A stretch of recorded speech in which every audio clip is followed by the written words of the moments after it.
downs, the ins and outs, and everything in between. You don't have to fear the change. You will grow. Be curious along the way. You can be holy, oh so holy. Don't you know you're able with all-knowing innate capacity? You can be holy, oh so holy. Unstained by the torture, all those thinking thoughts and everything that makes you feel uneasy.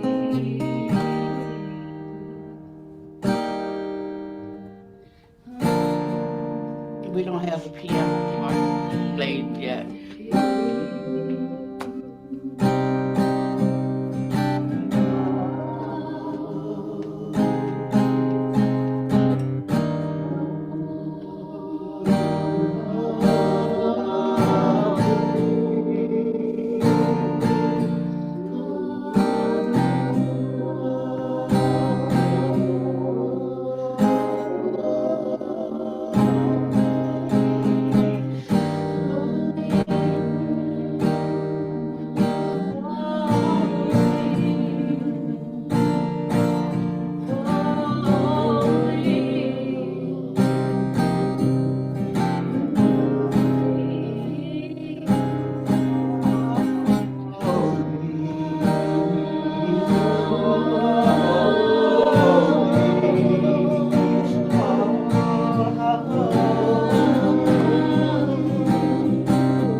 We have an innate capacity to be holy. That's the thing. We're struggling so hard to be holy, but it's like a false equivalent.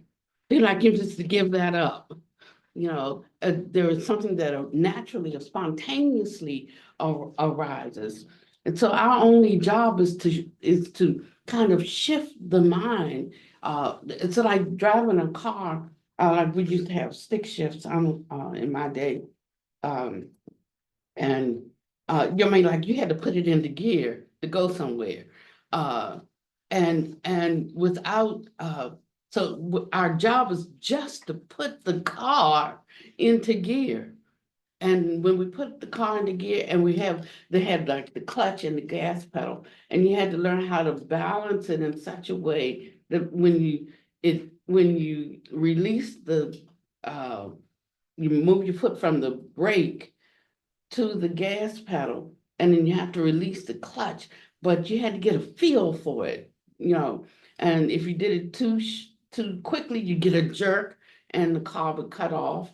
But you learn how to, you just kind of feel for it. And that's how walking in this life is. We have to get a feel for it. If we stay in our heads with it, we will never get anywhere, because what's rolling around in our heads, the thoughts, the words, is not the real thing. But once you start to get a taste of the real thing, then you can let the false go. We hold on to the false, to the illusory, to the uh until we get a taste. But once you get a taste, you start easing off that clutch and pressing on that gas pedal, and your car starts to go. And the thing about it is, when this happens, there is no turning around. There is no going back, because it's like stepping out of the illusion into reality. And you might be using the same words, but the words have a quality to them that is rooted in a direct experience. And that's when you know that you're starting to make progress. As long as it's still words, it's thoughts in the mind, and we're trying to find expressions for things, and words are really not so, they're pretty useless, actually. Once you start having the direct experience of something, words are just blah, blah. But before that, words can become useful because they point to something. And once you get in the vicinity of it, then there's another character or another quality to our experience that takes it from sounding true to being true for me. It's true for me. And then one can live in that, and one finds their deliverance in that, living in it's true for me, for me. So truth is, in a sense, relative. We can say that truth, absolute truth, is universal, but it's not really, because it depends on people, places, and things. So in a sense, truth is also very, very individual. Um, we wrote a song one time, and we said something about how the Dharma stays the same. Dharma doesn't change. And Buddha Master said, that's a great song. He said, but in 2 years, you're going to rewrite that song. And now I understand what he means, because the Dharma is constantly changing, because what is truth for me is constantly changing. And so I said, oh, he just didn't understand what, it's a cultural thing. He didn't understand what we meant. I meant that the Dharma never loses its power. If it ain't working for you, it doesn't mean there's something deficient about it. It's like you haven't figured out how to get in there right. And so, and that's what I meant. And now I realize he understood what I meant. He was just telling me something, so that when it happened to me, I would remember. It was so sneaky that I would remember what he said, and I would come to know something else. It's okay to know what you know. We should know what we know, but we have to leave room to know something else. Doesn't have to be to know something greater.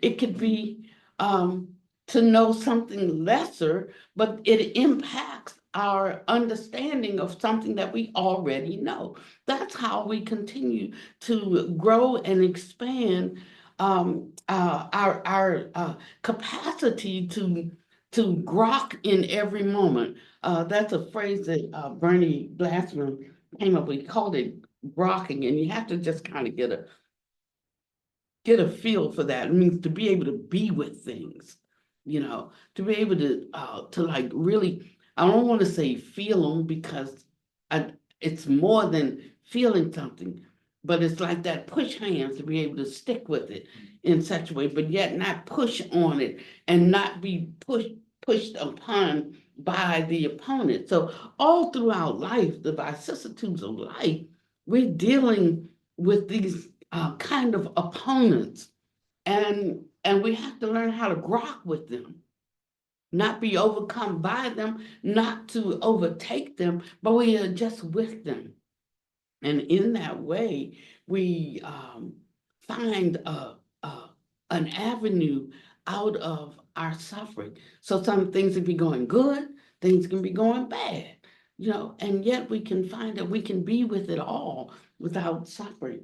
Um, because we know that that's the way of life in samsara. The constant shift, the constant change. You get one phone call and you heard good news. You hang up 5 minutes later, you get another phone call, you heard bad news. So if you're not going to ping pong, then you're going to have to be able to hear bad news as equally with good news. So it can be good news or it can be bad news. It can be news or not news, and that's when one is moving more towards a non-differentiating mind. So the next moment might bring joy or it might bring sadness, but you have to be able to hold them equally. And this kind of equilibrium, this kind of stability is what um, the true Dharma brings us to in our life. It does not change external situations. The karma is so convoluted.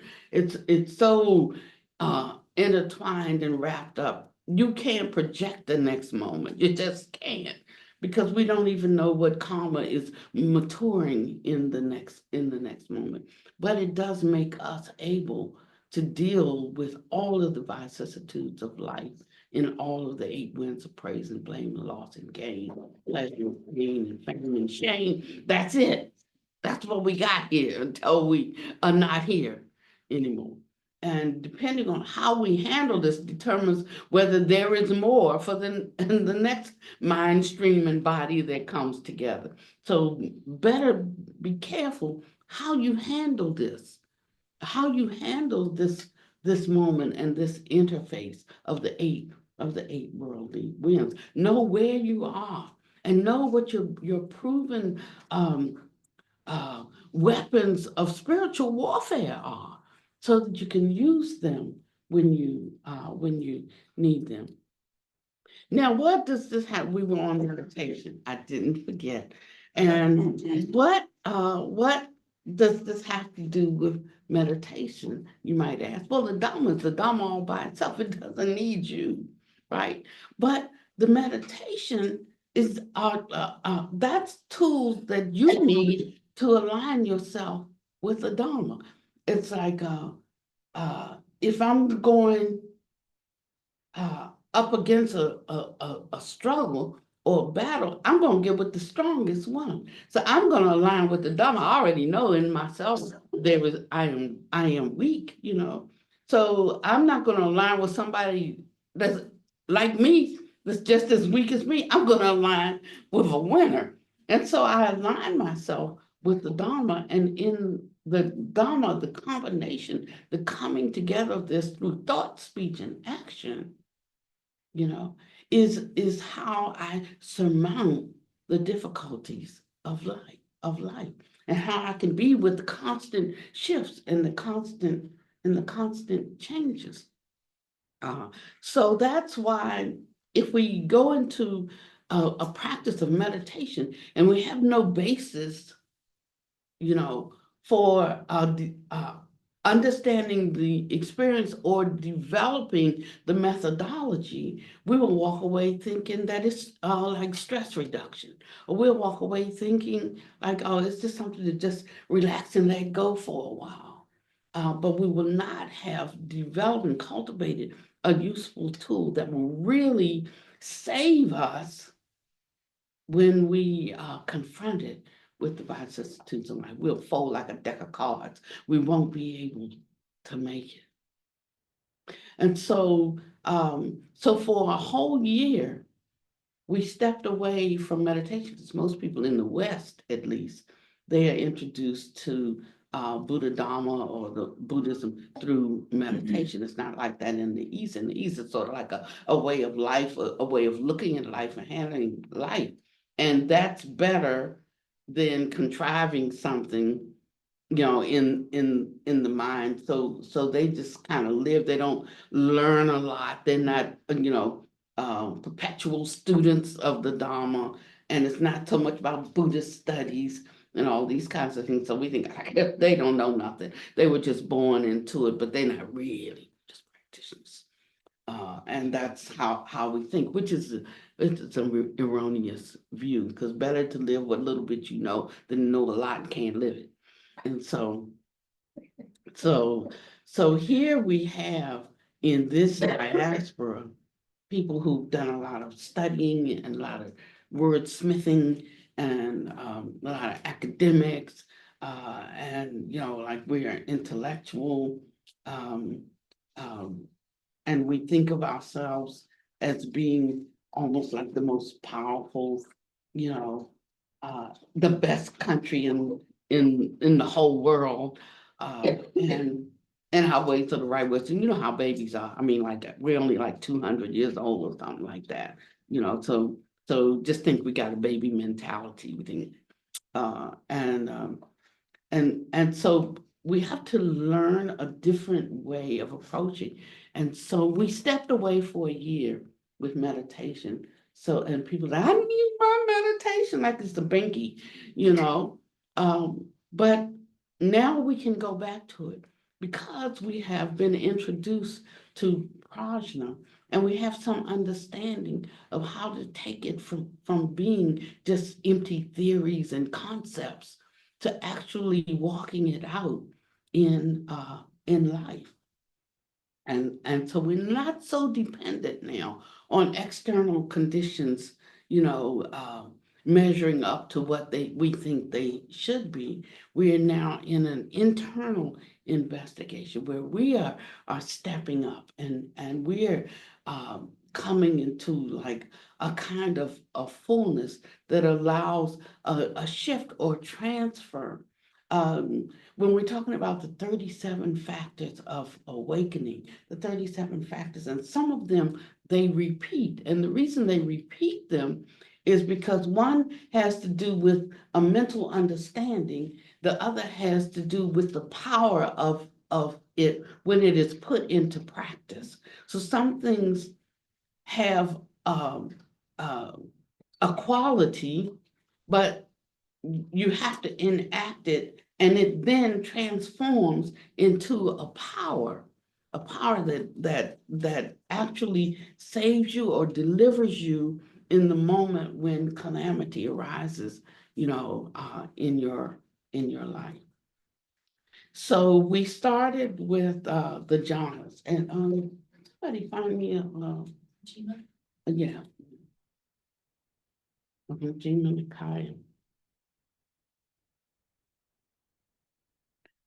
Are you familiar with this? Me? Okay, Yeah. I want you to find for me, it might be 110 or it might be 64. It's been a long time. But I actually want to go back and refer to this when he's talking about the jump, entering the the jhanas, first, second, third, fourth. Don't even go by index. I'm gonna I'm gonna go in my own way, Okay. but I'm going to also read that for you.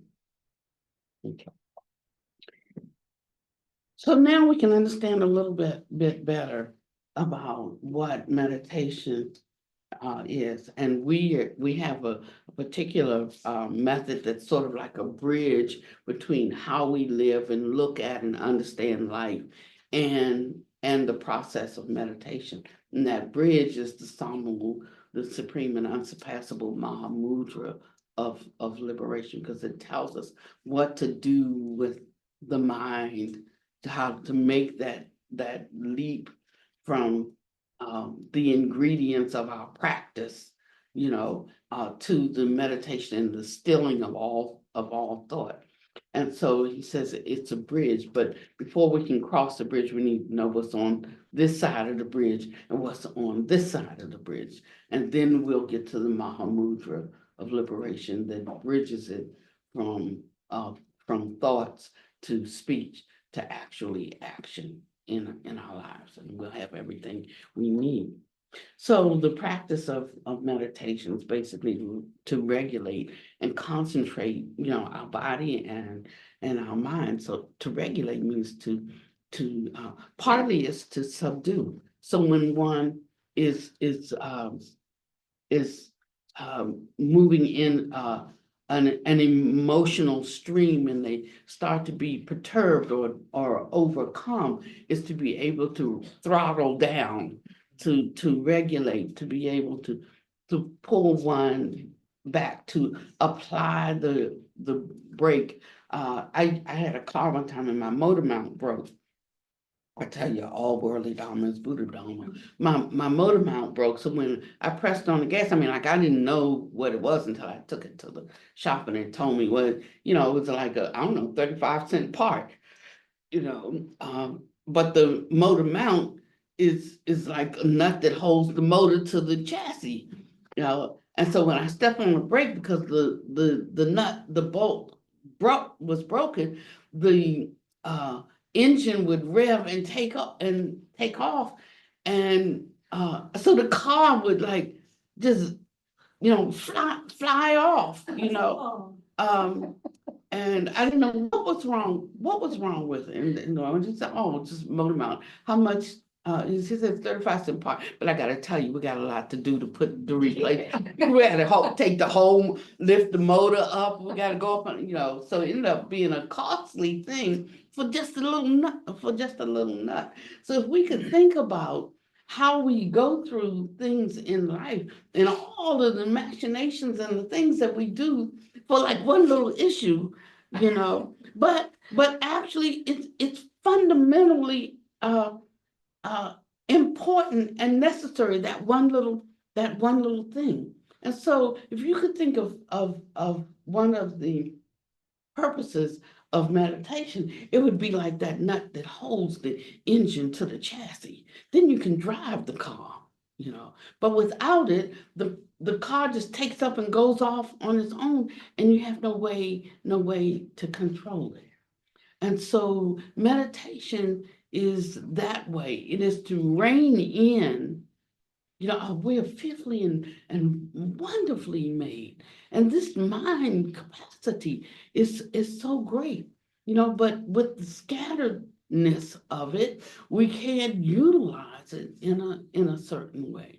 So it's like having light that's refracted in a certain way, and we can use it to see things, and it's great because I know I could see this, I can see that, I can see you. I mean, we get to see all of this, but when it's redirected into a concentrated beam, it becomes like a laser, and now light doesn't just show us things, it can cut things, it can burn things, it can, so takes on a whole different capacity. And that's the difference between, I would say, mentally understanding a concept and having developed your concentration around it, that it becomes a power for you in your life. And so here's this technique that we learn how to use, and the Buddha said that we should learn it step by step. That's so that you learn all the steps that are necessary, and that you can, in the beginning, differentiate. That lets you know whether you're on Fifth Street or you're on P Street, is the quality of differentiation. But then later, you have to move to non-differentiation. Now, if you start with non-differentiation, then you won't know where you are because you don't have any reference coordinates. That's why some things have to be learned in order for them to have this, to be the most useful to you, to have a sense of purpose and to be able to use them in a way that it really, really helps you. So this first aspect of meditation, it would say with applied and sustained thought. There's a lot of them Um, that say that. well, then just give me any one of them that says that. And, with applied and sustained thought, one enters into the first jhana accompanied by the, just give me any one of those.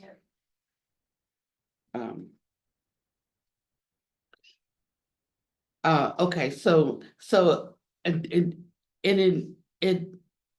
requires that we bring together the two aspects of our being, one being body and the other being mind.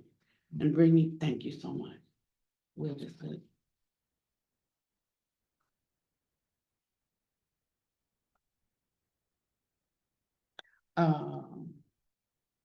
The simile of the quail, that's Pontifica's favorite one, but it's not mine. Let me see. Lucita was saying there was one with Rahula. Advice to Rahula. and Advice to about the Rahula. jhanas. That's 62. Thank you. Smarty pants. Hi, Rob. Okay, that's the advice to Rahula. But that's not the one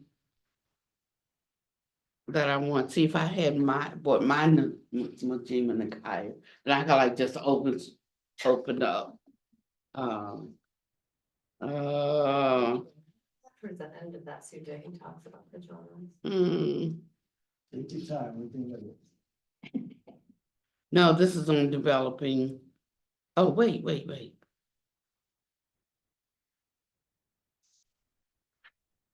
No, this is good, but this is not where I want to take you today. Well, I could.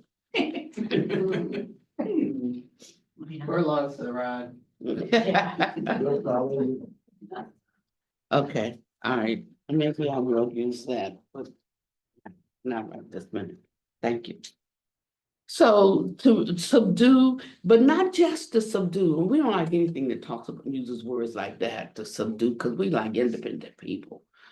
So we just like to do our thing. And when we start talking about subduing something, like, well, I don't know whether, I want to really commit to subduing something. What about my liberty, my creativity, my freedom?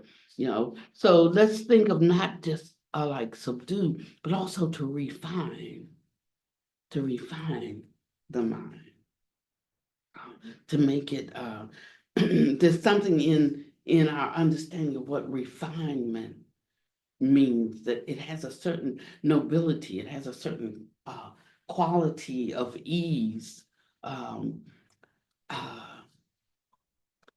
It has a certain kind of disciplined and dignified approach.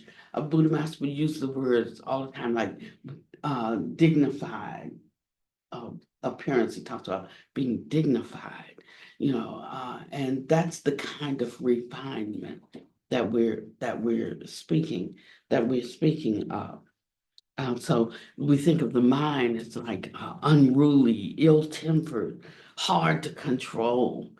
But we start to like want this kind of refinement, so that one actually is control. And so three things have to be regulated: the body, the breath, and the mind. Also, the body has to be steady and upright, and so they created these new meditation chairs here, in the West, and they lean like this, and I'm going to tell you, you cannot meditate. Just the kind of torque and the tension that it puts on the body. We're not relaxing, but they wanted to make them like relaxing, so they angled like that, but with upright, so that your vertebrae stacked and aligned one after the other. And then you don't feel a strain or pull on on your body that fatigues you. So the posture is really important in it. But understanding why it's important is so that the vertebrae stacks up. Your head, that's a heavy thing. And so there's a way that the head is held so that it doesn't, like if it's turned like sort of in a prayer position, after a while, the weight of the head brings the body down. If it's back, of course, that puts stress in the lower part of the spine. So there's a way, like you can imagine, like where you got that little dent in your head up there. Like if you could imagine a string, and everybody got one, that little flat spot, you know, right there is like my hair grows in a circle right there, you know, so that's why I can always find all I do is feel where my hair curls. So it's right there, but just imagine that a string, that your hair was being held by a string and it lifts right there. Now the difference in right there and right here is that if this pulls you up, then you have your neck extension. If it's right there, it causes the chin to tuck just slightly and your head is lifted like that. And that's the perfect posture for meditation where one can get not all the way down there. Yeah. Mhm. If I don't do it now, then I won't get it. There it is. Yeah. You feel that little flat spot? The little, Flat spots the- go back. oh, poor thing. So not up Right here. here. Go back a little bit. Right here. There. Mhm. Did you And say fat or flat? flat. Flat. Flat. Mhm. Oh, And if flat. you were pulled up, it would cause your head to tuck just a little bit to Yeah. go up like that. That's the spot. So your chin has a slight tuck, but don't deliberately try to tuck it, but just a little slight tuck. And the whole head kind of goes back and it fits perfectly. And then you don't even feel your head, you know. Most of the shoulder. So then that's the position, the torso. Then the shoulders, they're in like a relaxed, but don't dump them, but just a relaxed. But when that head is right, it causes the chest to pull back slightly so that it can be in perfect alignment with your body. And then you can let your hands drop. And there's other things you can do with mudras, with your fingers and so forth, but you can also just let them relax naturally on it.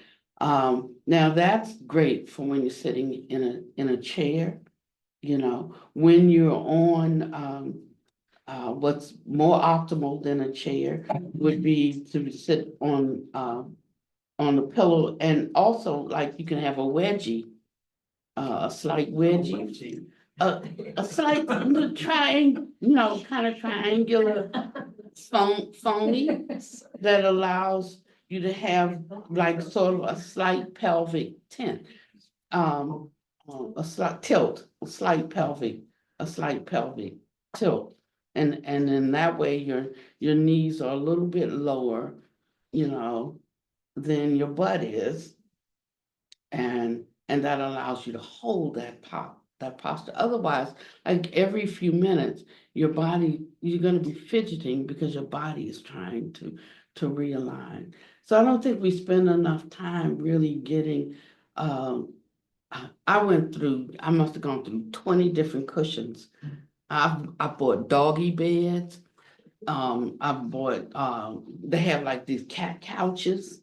You know, I did everything, I did. And just trying to find the right thing that would make my, everything fit, like the most comfortable. But I tell you, if you have too much height, if your pillow's too high, then it's gonna be an unnatural tilt on your thighs. So you have to find what's right for you, but it's worth it to find what's right for you because of the benefit that the meditation can bring you. And you'll find that the bodily I'll say comfort, but I mean that the body is at ease, not that it's in that relaxing kind of comfort. It creates just the right kind of tension in the body. And then you can, if you can go into a full lotus, that's fine. Half lotus is fine. Burmese style is fine. In tucking your legs and your hands rest. Okay. So finding a posture, but for most of us, it's gonna be chairs. So finding the right posture in a chair, but mostly making sure you're not reclining against the chair. Okay. So that's body. Okay. Then the breath. And we start by just observing the breath and knowing what kind of breath we're breathing. Is it a long breath? Is it a short? Is your exhalation longer than your inhalation? Is your inhale longer than your exhale? What is the quality of it? Is it smooth? Is it rough and choppy? Is it it's like staccato?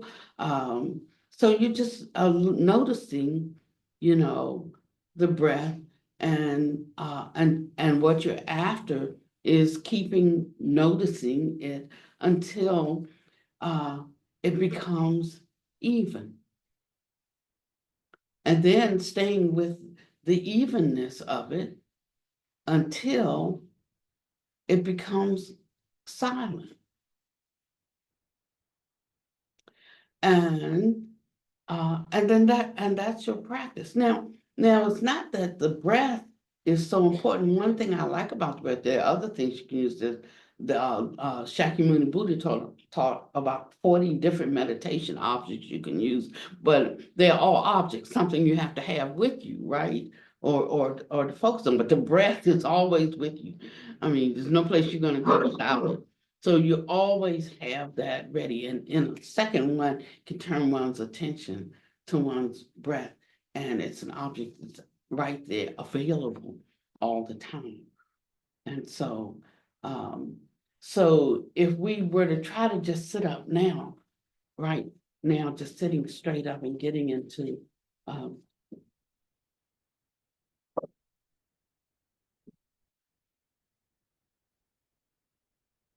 remember that the head's not extended nor is it down.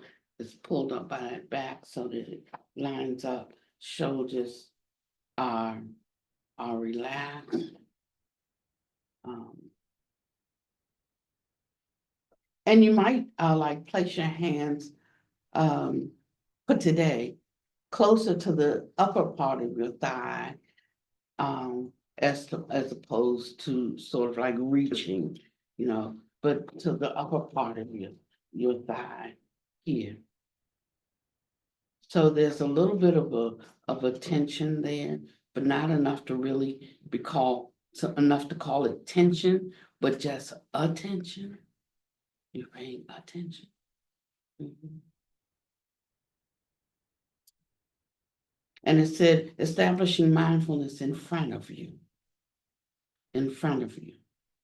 So that would be like here, we're dealing with breathing, right? So where the mindfulness will be is at the tip of the nose, where external wind becomes internal wind, where internal air becomes external air. So you can find that spot that you feel FEEL, the external air as it enters the body, and that would be at your what? Where is that spot? Nostrils. Tip of the nose. Yeah, at the nostril. So you feel, and then where at the nostril? Is it the whole nostril? Find a spot where you actually detect the air entering the body and exiting the body. Wherever that spot is for you, like from the tip of the nose to the nostril, where in the nostril? Find it. And that's where your attention is placed. Yeah, you're noticing. What's one of the first things you noticed? What helped you to find that spot? What did you experience, say, on the inhalation? Temperature, coolness. The temperature, the coolness of the air, and of course that's because internally we're 98 something in temperature, and it's probably 70 out here. So the external air is going to be cool. And on the exhalation, you notice that it is warmer.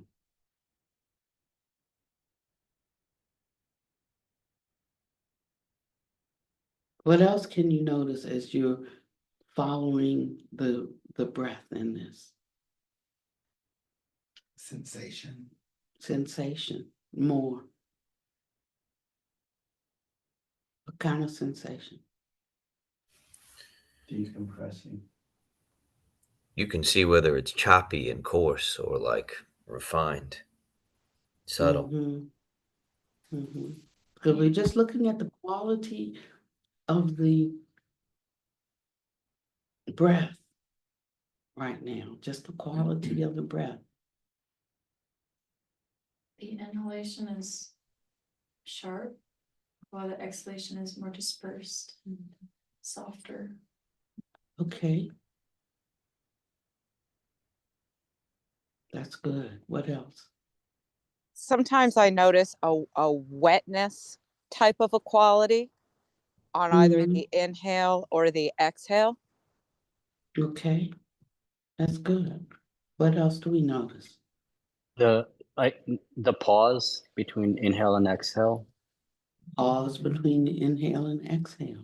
That's good. What else do we notice?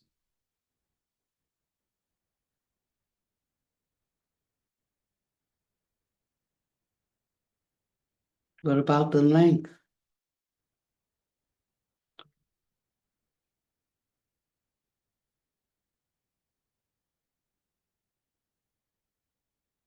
What about the length? What about the effort, the drag, the draw? It seems to take more energy to draw it in than to let it out. It seems the exhale is longer. Inhale seems longer.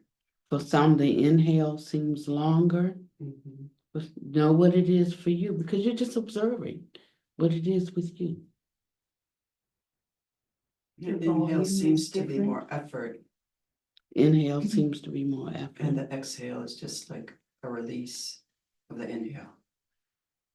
Now notice that we're not, we're staying with that spot where external air becomes internal air, right? And philosophy around it, there's nothing, we're just observing a natural occurrence of breathing. That's how we stay alive, right? Okay, so in this sense, there's no spirituality attached to it. It's nothing, it's just how it is, right? What keeps us alive. Life is the breath.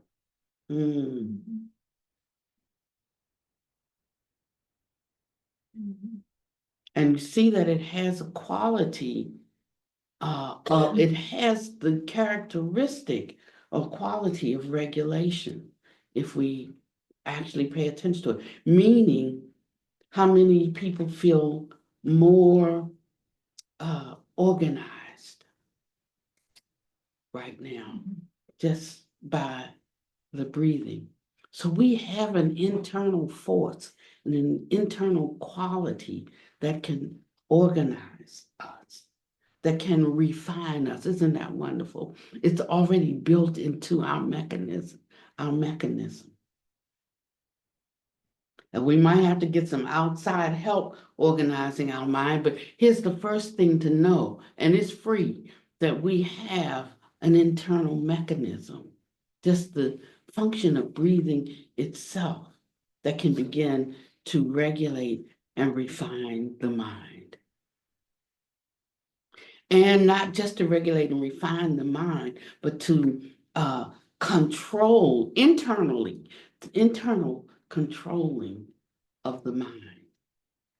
That when we're spacing out, it has the capacity to pull us back together. Already there. Already there. But we have to develop its capacity. That's all. You know, children like every new shiny object they see. But we're learning how to, we have an inbred stability available to us all the time if we choose to activate it. And that's the $64,000 question, if we choose. So the reason we have the external learning is to help us to make the choice. But the instrument by which we activate it, we already possess it. That's the good news. Yes. Can I go back just a little bit to we're naming what's happening with the breath? Mhm. What I find and why this has never worked well for me is because the breath is moving at a quick-ish pace. And so to try to name something, am I trying to name each breath? Because by the time I can really figure out what one out breath is, the in breath and the next out breath have already happened. You know what I mean? And maybe that's my mind moves so quickly, or maybe not fast enough, but that seems to be a stuck space. For me. Okay, so you could take, if you can't figure it out, you can take 3 breaths before I can recognize, you know, and that's why these questions are posed, you know, because you can ask yourself, the whole purpose of it is to stay with the breath and to not vector off into some other thought. It leaves no space in the mind for other thoughts to come and take over. So you're directing all your thought towards this experience and the various sensations. So it's if we say like, is it long? Is it short? Is it smooth? Is it choppy? You know, we've already given you the thoughts to examine so that you can do that. And I'm like, this breath was longer than the last one, you know. This one was short. And sometimes like subconsciously, we're trying to slow our breath down because we've heard like slow your breath down. So we're trying to do this thing here. And because we're forcing the slow down, then we have to do a couple of those, you know, quick breaths to like get ourselves back to how our breath is really moving, you know, because we've heard like slow breath, like you're really on the top end of meditation, right? And so sometimes it takes, I was like, that one was faster than the last one. Like this was choppy, this breath is not the same as the last breath, you know? And so all we're doing is keeping other thoughts, taking up space that other thoughts not related to the activity, not related to what we're doing right now, to keep them from entering into the picture. But what happens is that after a while, you will notice that the mind tends to linger there and you just sort of become one with the breath. Now you don't have to grasp or hold on to it, you know, and this takes time. But in time, when I say takes time, and that's why I don't think you should start with long meditations, because I'm gonna tell you, you're gonna waste most of that time and there'll be frustration with it. But just spending just a few minutes getting to know the breath as a tool of regulation and refinement. That's what I mean. And then after a while, you will know where that space is. All you got to do is turn your mind to the breath and start breathing, because we have a what is it, a sympathetic nervous system, and it will like help you go there. It'll help you go there. So just a few minutes, anytime during the day when you've got a minute, just stop and turn your focus inward establishing mindfulness in front of you, and the mindfulness of breathing. That's, that's it. Now, everything that happens after that is born of experience, direct experience. The rest of it, you can't teach. You have to experience it. So it's just the setup that we give you. We're only the setup. All the rest becomes like talk, because if you don't experience it, it's not happening for you.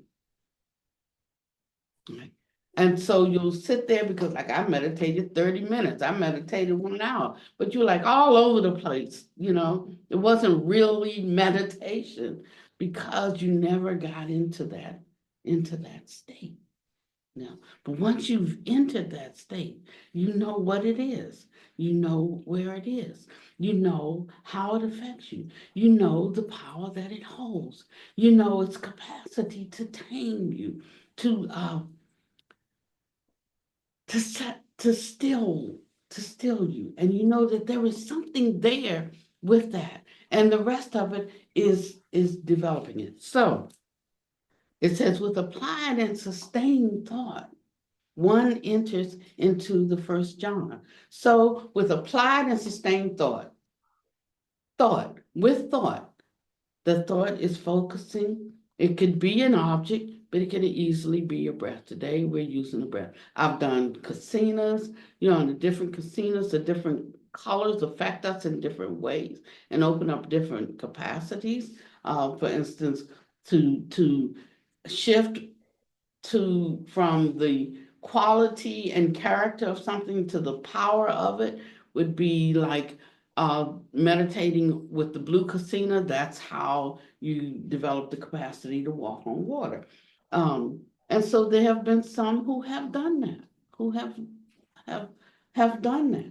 And if that becomes the casino that you work with all the time, a whole lot of other things are required, but with that, it gives you the, because everything is like, it's like vibration. And so there is this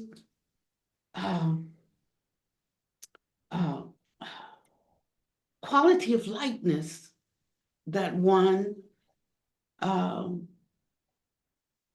enters into, I'll use those words, that enters into, that takes it from a mind thought to an actual action, but you got to really be in that state for it to operate that way for you. So here we learn, this is our first introduction to mind states.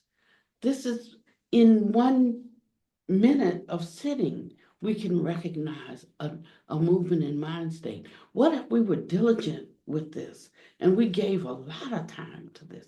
Can you imagine the mind states that we could enter into like that? But it's, like you get out of this what you put in. So we put in a little bit of time, we get a little bit out of it. That's all. Some put in a lot of time and they get a lot out of it. And so that's the first part. But you directed your mind, you applied your mind, and so you entered into the first jhana. Now, what is the field, FIELD, of the first jhana? And what is the benefit of the first jhana? Is that sorrow leaves. That's the benefit. It's accompanied by piti and sukha, by happiness and joy.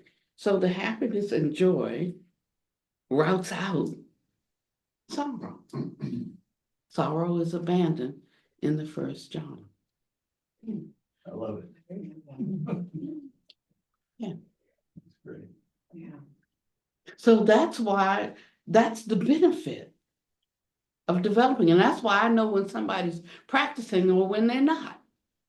No matter how much time they're spending or say they're spending, I know whether it's being whether they're really doing it, because it's like if I throw water on you, you're gonna get Wet. wet.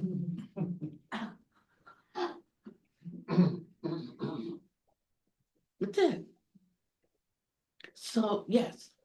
I'd just like to share a couple of things, if I could.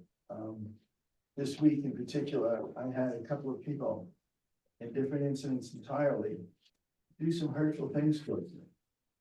And I ended up having the chattering mind, you know, I was self-talking, why did they, and I actually sat on the side of the bed trying to meditate, to enter that zone so that I wouldn't be affected by it, you know, and by the outside forces, which really has so little to do with who I am and what I am, Yeah. you know.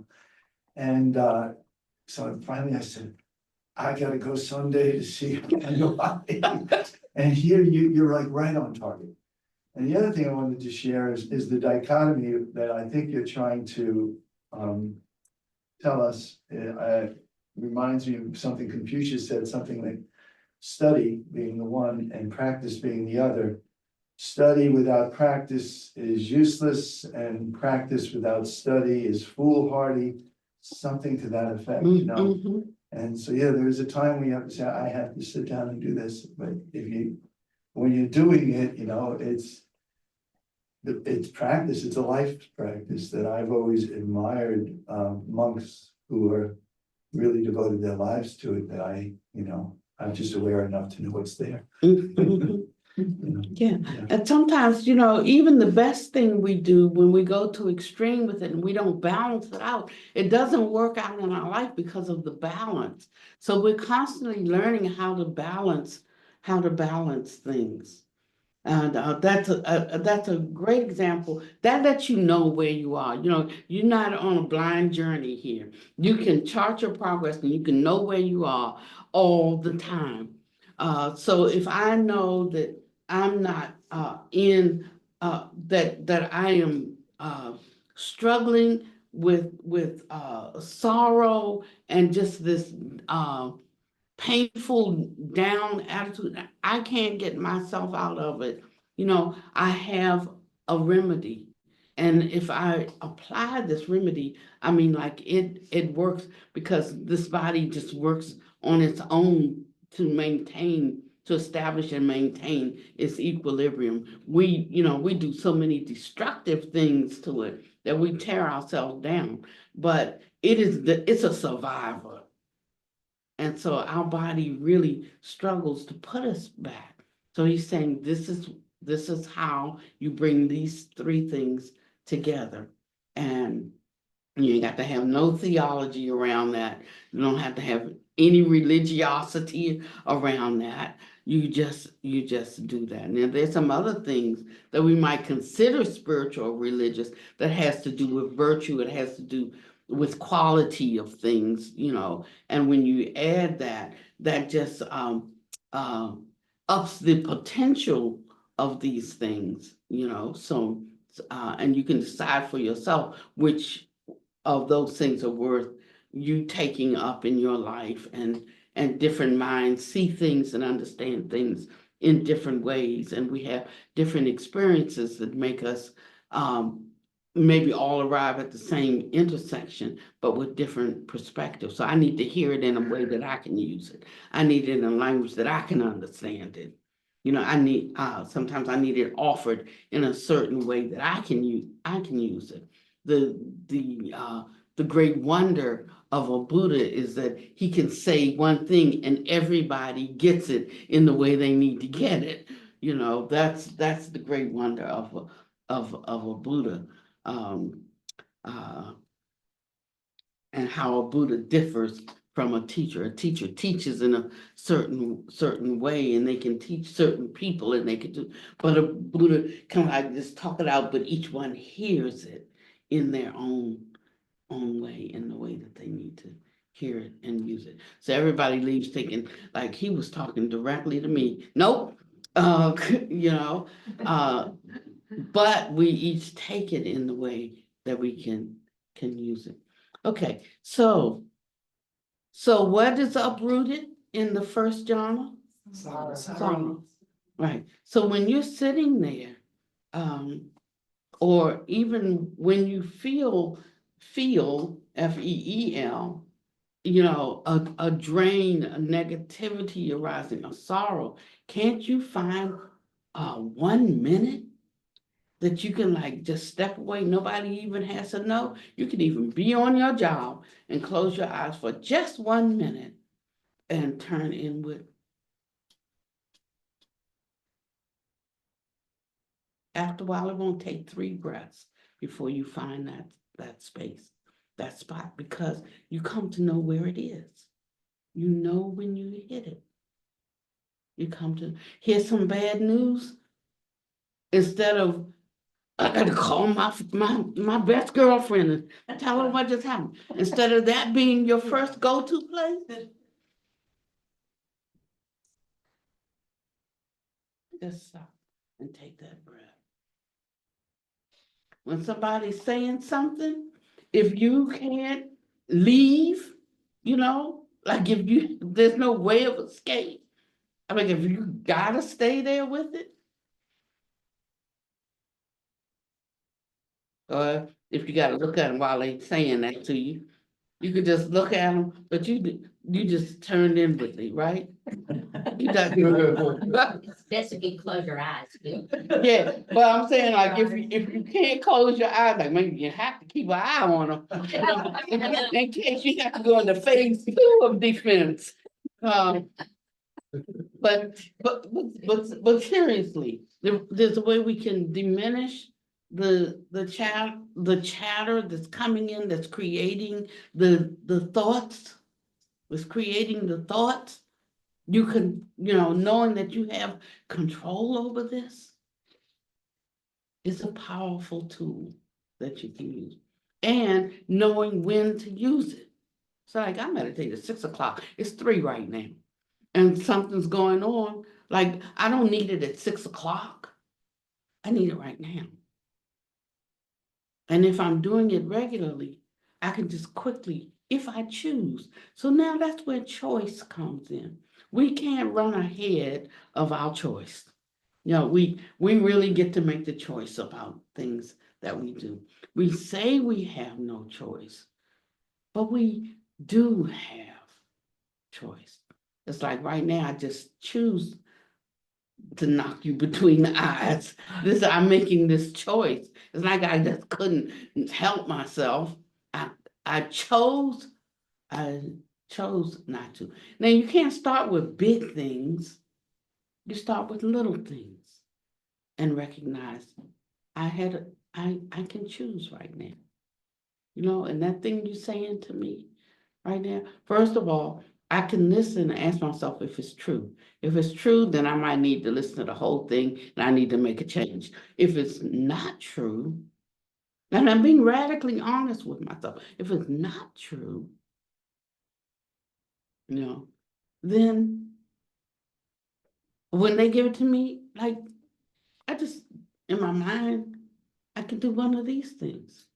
That becomes a habitual pattern in us.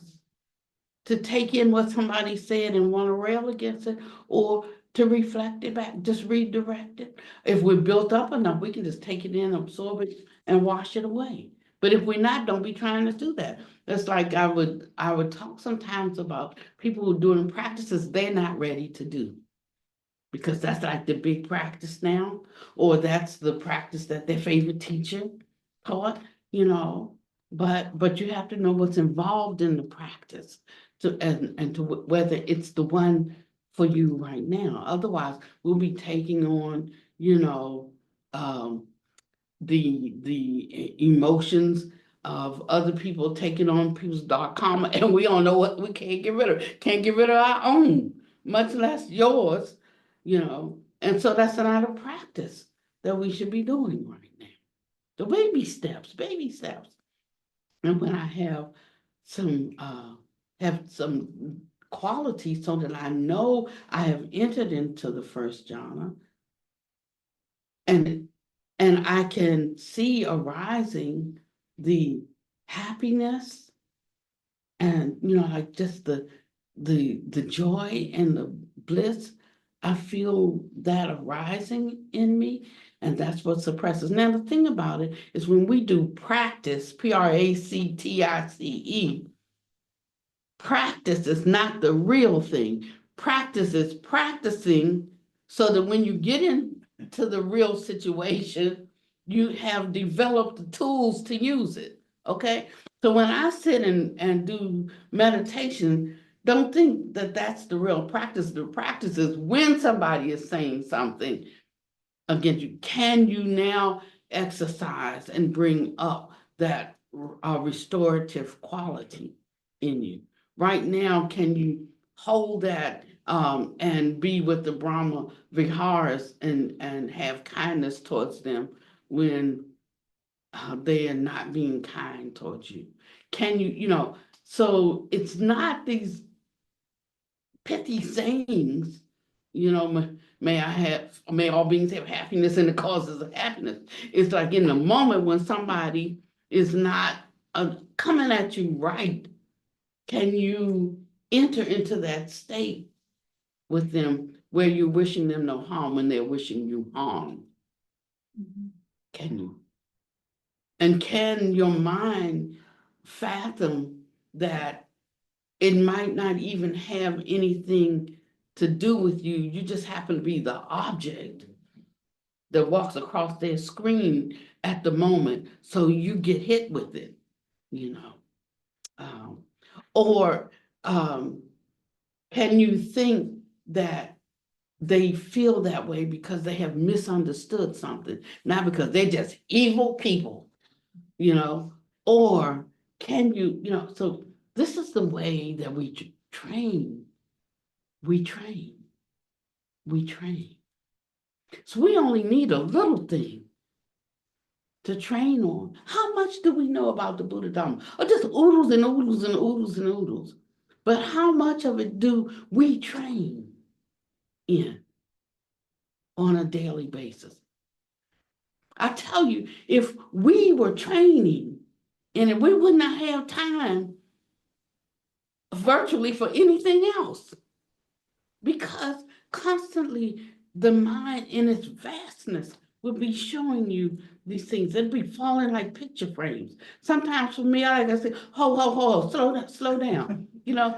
Before I saw, it's just one thing after another, because I might be thinking something and it's maybe the wrong way to think, but I know the right ways to think, and they'll just start dropping.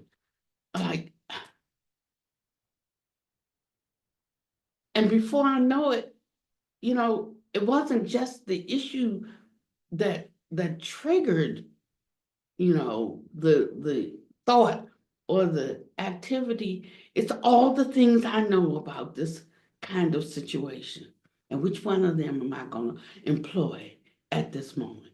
Which one brings about, what end result do I want? What's my real end game here with with how to handle this situation? What's the outcome? What am I really looking for? What do I really want? And it takes that kind of deep inquiry to know ourselves. I was talking to Santi this morning before Dharma, and we were talking about how like we really know ourselves and how we'll do things, and we are doing them for the wrong reason and trying to convince ourselves that we're doing them for the right reason when we know we're doing it for the wrong reason. And yet we have this way of justifying, and we play these games with ourselves all the time. So when we talk about being honest with ourselves, it's deeper than playing, truth or lie. It's deeper than that. It's really, I think I heard it. I wasn't here when Santa gave us talk, but I heard something that Sukha said about the funeral and why, and she asked herself why she was going, because she didn't even really know the person, that well. And she said when she asked herself the question and she looked at it, she realized that it wasn't for the reason that she thought it was on the surface that she thought it was for. And when she discovered that all by herself through inquiry, through asking the question and really wanting the answer, wanting to know herself. And she got her answer. And then she took the action that she felt was right, knowing the answer. And it's so those are our superpowers, and they only come through internal inquiry and direct action, taking action in the moment. So that's why, well, maybe that song was for today. Was that one? Our I've been actions singing it all are night. our own, I've been that's putting right, it. our actions are our only true home. Our actions are our only true home. And we could, yes, I'd like to add one more dimension to this, if I may. The word stress, which we kind of discussed a few weeks ago a little bit. Those thoughts that you're having at 3 a.m, when you're in bed saying, well, he said that, I said, I should have said this, whatever it might be, you stop and observe. There's an energy field around you at that time that is, your chest is heavy, everything's, there's like pressure, squeezing on you from the outside because of your thoughts, just because of your thoughts. And that's where that breath or that moment of awareness that this is engulfing you, it's so important to say, wait a minute, let me remember who I am, and let me not let all this, and you can feel all that pressure dissipate within seconds. yeah, within seconds. It's like running when nobody's chasing you, you know? That whatever thoughts, he said, mind is chief in the Dhammapada. Mind made are we. Whatever we think and ponder on, whatever we what? Think and ponder on. Becomes the inclination of our mind. That means it will lean in that direction, and that will take us, and we will fall in whatever, not whatever is said about us, but whatever we think and ponder on will become the inclination, the way our mind goes, the inclination of our mind.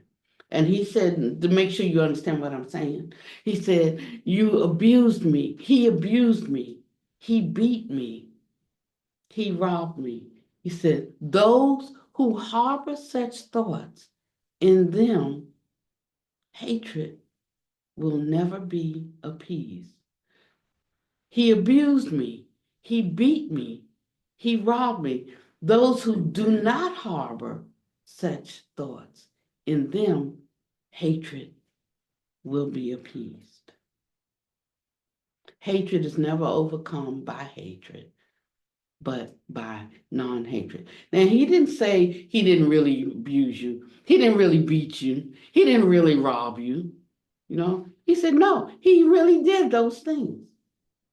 But when your mind dwells on that, that's the fertile ground for cultivating hatred and anger. And anger is like somebody doing something to you and you say, I'm gonna fix you, and pour gasoline on yourself and set yourself on fire. That's what anger and hatred is like. And so he's telling you that there is a way of escape, even when someone does things that harm you, even when someone, terribly wounds you by their actions, that you have a Superman suit. We have a capacity, to save ourselves. And if we just did that, that would take care of 98% our problems, because the energy that we expend dealing with what vicissitudes come at us from the outside, that would all be freed up. And it's just unfathomable the good things that we could do to benefit society and ourselves, the good thoughts that could come, the good ideas that could come, the energy and capacity to help others. I was watching, they're starting the cleanup in LA, and I'm going to be finished in a couple of minutes. They're starting the cleanup. So now the guys in the hazmats are going around. That's going to take months, because they have to go and sift through everything, looking for batteries that might ignite and explode. I don't understand all of this, Wow. but just household things that we use, and technologies, and they have that could spark, like explode, or so they're going around and gathering all of those things. And then after that, the cleanup people can come in and begin to move out the debris. And we're saying they were going to need thousands and thousands of people at this initiative. And I was saying, like, if I were young, I would be part of that. I would go out to help. When you look at the devastation, I wanted to go. I'm not young. I just be in the way every 3 minutes. I gotta sit down. So it's not, it doesn't make sense for me to go. I would just be in the way. But our minds would not be, we would not be so nearsighted and around our own around issues that concern us, like we live in an igloo. We would see, our own trials in light of everybody's trials, and we can see the difference. I hate going to cardiotherapy or whatever that is. I hate going. I'm still on my first machine. Everybody, there's a whole new group in there. The people I started with, they didn't all graduated out. I'm still on the first machine. I haven't even gotten to the treadmill yet. And and it's because I never liked to exercise, not even when I was in good shape, much less bad shape, and so I like dragged myself in there. That was just about to break out in a sweat, thinking about it.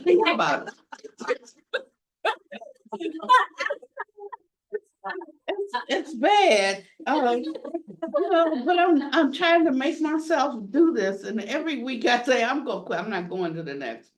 And this is a money-making gimmick. I just get the same machine. I'm there for an hour and a half, and I rack up 20 minutes of machine time, because they're doing other things like taking my pressure or checking my blood. I'm not eating, and so they're doing all of these things to get these medical markers. But I'm like, I can spend 20 minutes at home going back and forth from my bedroom to my living room. I'm like, I'm not going to do this. But I don't do that when I'm at home, But when I get there with the other people, and everybody's, like telling their stories, and I got the least story of stories. I mean, them people, they in bad shape. They had massive, heart attacks, and they had, all of these things happened to them. And then, so there was no space for me. My story is a non-story, and that's how we have to weigh our circumstances in light of universal suffering.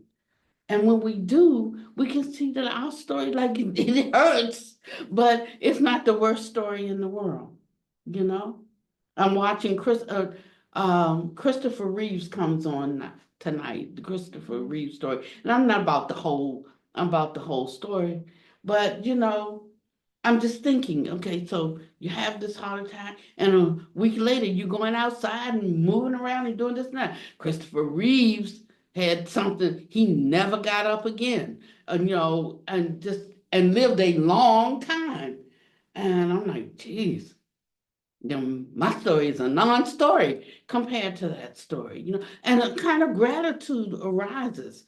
There are ways that we can use the mind to come out of these spaces that we take ourselves into. That's what I'm saying. But you gotta want to. You have to want to. I'm working on wanting to go to rehab. I'm working on it and I keep going, but I'm thinking about, I'll just buy something. I got the little jumpy horse thing at home, that Horse. that little round thing, Trampoline. the trampoline. Oh, Jumpy horse. I'm always buying something and then not using it. But I understand that. I always told you all, if my diabetes killed me, ain't nobody's fault but mine, because I didn't want to do the things that was required to manage it, or to make it better. And that's true, but I'm a big girl. I wear big girl panties. I can be with my issues, I mean, they might knock me down in the moment, but then I get right up because I understand cause and condition. I tell you, like they say, the greatest suffering is birth. What if that was your thought? The greatest suffering is birth. It's not losing your cow. It's not, losing your horse. It's not your husband divorcing you. It's not, the greatest suffering is birth, because everything comes after that. The old age, the sickness, losing stuff, death, all of it comes after that. So the greatest suffering is the suffering of birth. Getting out of samsara is something worth contemplating, I'll tell you. Because when you do, all the rest of it becomes something you can absolutely handle. So this renunciation, this idea of renunciation is not like I hate the world. It's seeing the limitation of birth. And once you understand that, everything else reorganizes in your picture. Yeah. Okay, I promise you, next talk, we will move from 1. I just want people to work on entering into yeah. the first jhana. And you'll know it when the sorrow or the sadness begins to leave you, that you are approaching it. You don't have to have flashing lights. You don't have to have sounding bells. You can tell it by that indicator. Sorrow is pressed down. And when you're practicing, that's temporary, right? Because it comes back. But after a while, you will develop so that sorrow is uprooted, regardless of what you have to go through. And that's how you know you're really making progress on this path. You can find joy in the midst of sorrowful happenings. Okay, I think I'd like to stop there. So yeah, we can just close out. Venerable? Yes. I wanted to share something. Yeah. I just want to be saying how proud I am that I did my homework. Okay. I gave y'all homework. So one of the things I recall that one of the things you said that was helpful in preparing ourselves for meditation was to do loving kindness practice. So I was doing loving kindness practice. And before we left last week, I said to Nancy, I'm going to focus. I mean, not just Nancy, but I really had to focus on Nancy with my loving kindness practice. And I said, let's do an experiment. I'm going to do that. And what I found was that I love Nancy 10 times more than I did before the practice. So I was thinking, I'm going to focus on her, see if she notices how loved she is. But then I realized, oh no. I love her more. Times more. Yeah, I did my homework then because I was focusing on Musk. And what I decided Was is, to invest. no, what I decided, is that he's not, for me, he's not an evil man. I just think he's not present human, you know? Either he's future human or maybe he's alien. I'll definitely, I mean, this is a big universe and we got lots of things, and there's no doubt in my mind that aliens aren't here living among us. So my problem with him is that he has what he thinks is his solution for the controlling of humanity to make humanity better, and I have a different view. The man truly is a genius, but it has shifted the feelings that I had, and it's brought a different kind of understanding. It doesn't mean something doesn't need to be stopped if it can be stopped, but it's just that I am not adding to it and setting myself on fire. And it's right, exactly. So I'm saying before you can take care of a problem, you have to be in a position, of strength, and you have to be in order to address it, in order to handle it. And you can't when you're caught up in anger or fear or hatred or depression, or you've got to get a handle on those things. You got to get a handle on them.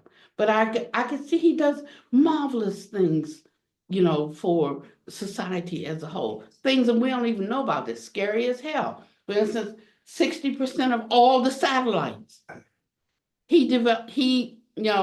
his companies developed 60%. You think he's worried about losing a few dollars over X? No, not hardly, because it's the whole communication system that he's about to, take control of. Now, this is not politics. This is just look at what's out there. He got the cars, he got the stations for not only his own electric car, but everybody's electric car. And now he's got I'm telling you, and so this ain't even a hating issue. It's a waste of your time. And so if we're focused in the wrong places, we will not be able to take care of the issues that arise. So we have to get ourselves into a certain position to really be useful and beneficial to the societies of this world. And we have to get this prajna, and we have to have the power of concentrated awareness to be able to support. He just believes in if your finger cuts it off. It says that in our holy books too. Doesn't he? Says so survival of the fittest. If they weak, lock that off, and the strong will be stronger. That's his philosophy. You got a little bit mixed up, but it's really not that far off. It's just to let me overcome my own weakness. You don't have to lock me off. I can overcome my weakness. And he said, okay, yeah, but you gotta want to, and you gotta do it. If you don't, I'll do it for you. I'll do it for you. Right. So can you see that some things that we think is absolutely evil is just on the same line, of good and evil, all on one spectrum. It's just at which end of the spectrum. And recognizing this truth, one can enter into these non-differentiating states, and they can be so illuminated that solutions can not manifest, but we bring solutions into being. But when we think we can't do nothing and they got all the power and they're this and they that, and I hate them, that is not a kind of energy that can create any kind of solution. And so we gotta deal with our hate and stuff like that, you know? We gotta do it. That's our job. It's not their job. That's my job. Yeah. Okay, so let's go.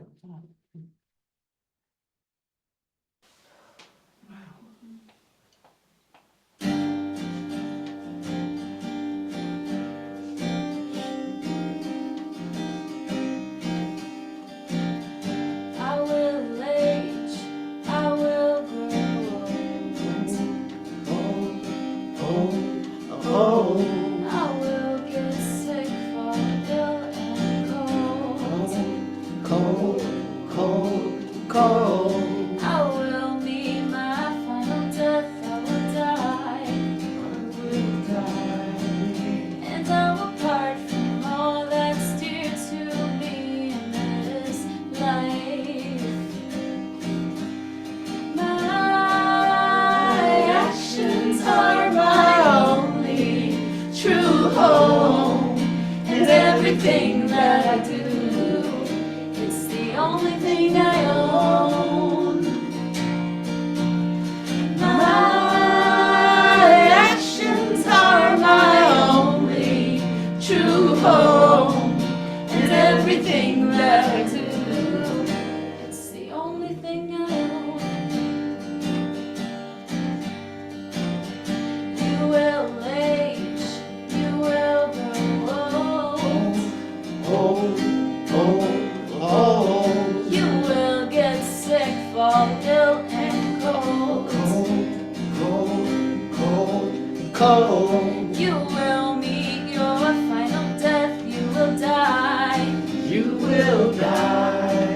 And you will part from all that's dear to you in this life. Your actions are your only true home, and everything that you do, it's the only thing you own. Your actions are your only true home, and everything that you do, it's the only thing you own. We can't run. We can't hide Never can, never will. from these fires. We will age, we will grow old.